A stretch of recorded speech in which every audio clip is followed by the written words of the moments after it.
आकाशवाणी रांची से प्रस्तुत है प्रादेशिक समाचार।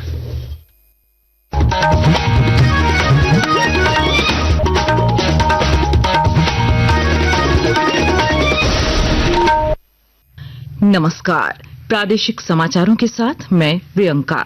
पहले मुख्य समाचार। पाकिस्तान ने 3 घंटे में ही तोड़ा संघर्ष विराम, ड्रोन और मोर्टार से किया हमला। केंद्र सरकार ने सेना को दिए सख्त कदम उठाने के निर्देश। मुख्यमंत्री हेमंत सोरेन ने वरिष्ठ अधिकारियों के साथ की बैठक, आम लोगों की सुरक्षा सुनिश्चित करने और अफवाहों पर कड़ी नजर रखने के दिए आदेश। कहा, हर जिले में सक्रिय करें कंट्रोल रूम। कृषि मंत्री शिल्पी नेहा तिर्की ने किसानों से उन्नत कृषि के सहारे खेती करते हुए दूसरों को रोजगार देने की अपील की। कहा, अब 1 एकड़ जमीन में हो रहा 1 लाख रुपए तक का मुनाफा। बढ़ती गर्मी के बीच राज्य सरकार ने राज्य भर में खराब पड़े 74,500 चापानलों को युद्ध स्तर पर ठीक करने के दिए निर्देश। जारी किए गए 259 करोड़ रुपए। और राज्य में समय से 5 दिन पहले आएगा मानसून। रांची समेत 5 जिलों में आज तेज हवा के साथ बारिश की संभावना। देवघर, गोड्डा और दुमका समेत 6 जिलों में लू चलने की चेतावनी। और अब समाचार विस्तार से। युद्ध विराम पर कल सहमति बनने के बाद 3 घंटे के बाद ही पाकिस्तान ने इसका उल्लंघन करना शुरू कर दिया। पाकिस्तान की ओर से ड्रोन और मोर्टार दागे गए हैं। इसके बाद जम्मू और कश्मीर समेत अन्य सीमावर्ती इलाकों में विशेष सतर्कता बरती जा रही है। इधर विदेश सचिव विक्रम मिस्री ने नई दिल्ली में संवाददाताओं से बातचीत में कहा कि सशस्त्र बल संघर्ष विराम उल्लंघन का भारतीय सेना समुचित और उचित जवाब दे रही है। उन्होंने कहा कि सशस्त्र बलों को अंतर्राष्ट्रीय सीमा और नियंत्रण रेखा पर संघर्ष विराम उल्लंघन की किसी भी घटना से सख्ती से निपटने के निर्देश दिए गए हैं। इस समझौते का पाकिस्तान की ओर से घोर उल्लंघन हो रहा है। भारतीय सेना जवाबी कार्रवाई कर रही है और इस सीमा अतिक्रमण से निपट रही है। ये अतिक्रमण अत्यंत ही निंदनीय है और पाकिस्तान इनके लिए जिम्मेदार है। हमारा मानना है कि पाकिस्तान इस स्थिति को ठीक से समझे और इस अतिक्रमण को रोकने के लिए तुरंत उचित कार्रवाई करे। मुख्यमंत्री हेमंत सोरेन ने कल एक उच्च स्तरीय बैठक में अधिकारियों को आम लोगों की सुरक्षा सुनिश्चित करने के निर्देश दिए हैं। मुख्यमंत्री ने कहा है कि अफवाहों पर कड़ी नजर रखी जाए और अफवाह फैलाने वालों पर सख्त कार्रवाई की जाए। श्री सोरेन ने कल रांची स्थित अपने आवासीय कार्यालय में वरिष्ठ प्रशासनिक और पुलिस अधिकारियों के साथ बैठक में राज्य में हर हाल में शांति व्यवस्था बनाए रखने और आवश्यक वस्तुओं की उपलब्धता सुनिश्चित करने के निर्देश दिए। इस मौके पर मुख्यमंत्री ने कहा कि राष्ट्र सुरक्षा सर्वोच्च प्राथमिकता है। उन्होंने अधिकारियों को मॉक ड्रिल की संख्या बढ़ाने के निर्देश दिए। कृषि मंत्री शिल्पी नेहा तिर्की ने राज्य के किसानों से खुद की जमीन पर उन्नत कृषि के सहारे अन्य लोगों को रोजगार देने की अपील की है। मंत्री ने रांची में एक कृषि कार्यशाला सह प्रशिक्षण कार्यक्रम को संबोधित करते हुए कहा कि पहले 1 एकड़ में किसानों को 25,000 रुपए का मुनाफा होता था, जो अब बढ़कर 1 लाख रुपए तक पहुंच गया है। हमारे झारखंड में जितने भी कृषि मेला और प्रशिक्षण कार्य लगाए जा रहे हैं, उसमें यही उद्देश्य से किया जा रहा है अब कि हमारे झारखंड के किसान अपने आप को एक व्यापारी के रूप में देखें और हमारा यही उद्देश्य है कि किसान अपने क्षमता को समझे, आगे आए और सामूहिक रूप में जुड़ के काम करे। राज्य सरकार ने राज्य भर में खराब पड़े 74,500 चापानलों को युद्ध स्तर पर ठीक करने के निर्देश दिए हैं। इसके लिए सरकार ने 259 करोड़ रुपए जारी किए हैं।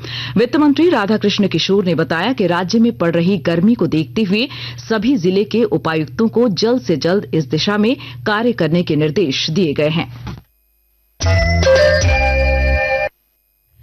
आकाशवाणी के ताजा तरीन समाचारों के लिए आप हमारी वेबसाइट newsonair.gov.in पर लॉग ऑन कर सकते हैं।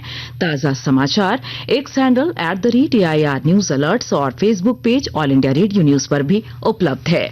आप प्रादेशिक समाचार एकांश के X handle @AIR news _Ranchi और Facebook page Akashvani news Ranchi, Instagram page तथा YouTube channel AIR news Ranchi पर भी हमारे बुलेटिन सुन सकते हैं।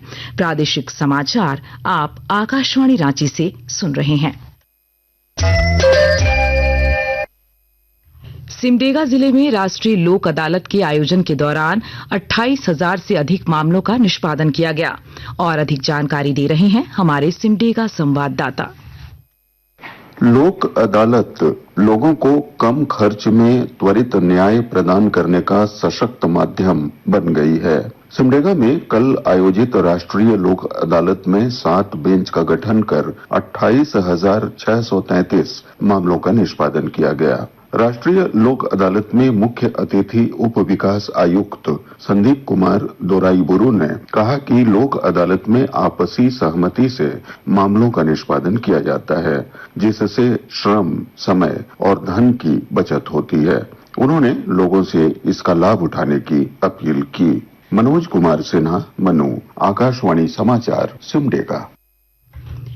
धनबाद जिले में 231 नवनियुक्त चौकीदारों की 60 दिनों की ट्रेनिंग पूरी हो गई है। इस मौके पर जिले के उपायुक्त माधवी मिश्रा ने बताया कि ये सभी चौकीदार अंचलों में योगदान देंगे और इससे ग्रामीण क्षेत्रों में संदिग्धों की सूचनाएं संकलन करने में पुलिस को मदद मिलेगी।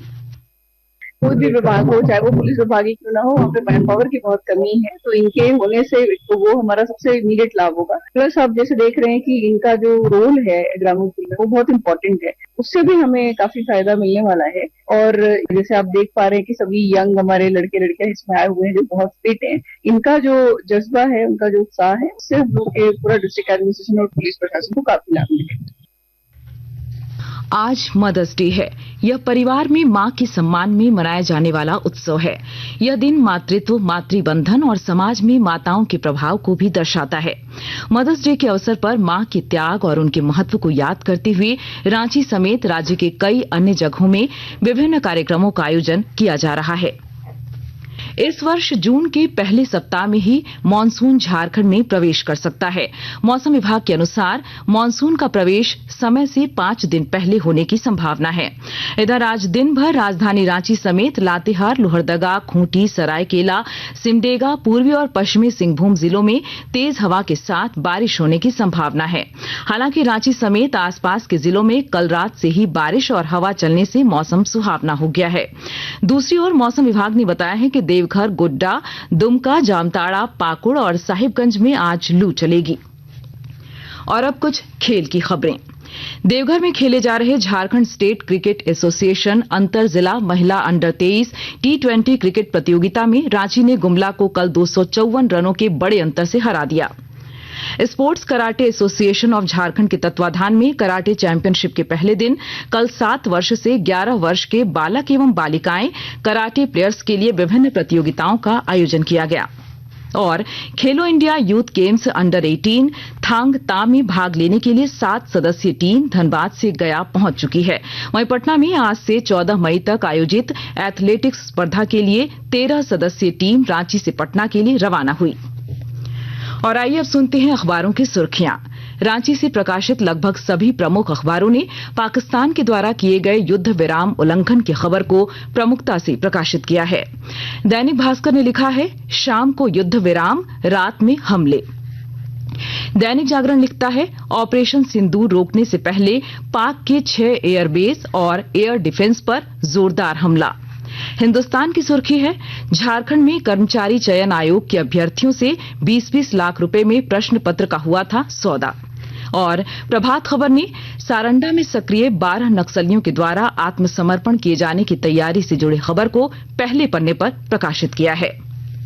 और अब अंत में मुख्य समाचार एक बार फिर। पाकिस्तान ने 3 घंटे में ही तोड़ा संघर्ष विराम, ड्रोन और मोर्टार से किया हमला। केंद्र सरकार ने सेना को दिए सख्त कदम उठाने के निर्देश। मुख्यमंत्री हेमंत सोरेन ने वरिष्ठ अधिकारियों के साथ की बैठक, आम लोगों की सुरक्षा सुनिश्चित करने और अफवाहों पर कड़ी नजर रखने के दिए आदेश। कहा, हर जिले में सक्रिय करें कंट्रोल रूम। कृषि मंत्री शिल्पी नेहा तिर्की ने किसानों से उन्नत कृषि के सहारे खेती करते हुए दूसरों को रोजगार देने की अपील की। कहा, अब 1 एकड़ जमीन में हो रहा 1 लाख रुपए तक का मुनाफा। बढ़ती गर्मी के बीच राज्य सरकार ने राज्य भर में खराब पड़े 74,500 चापानलों को युद्ध स्तर पर ठीक करने के दिए निर्देश। जारी किए गए 259 करोड़ रुपए। और राज्य में समय से 5 दिन पहले आएगा मॉनसून। रांची समेत 5 जिलों में आज तेज हवा के साथ बारिश की संभावना। देवघर, गोड्डा और दुमका समेत 6 जिलों में लू चलने की चेतावनी।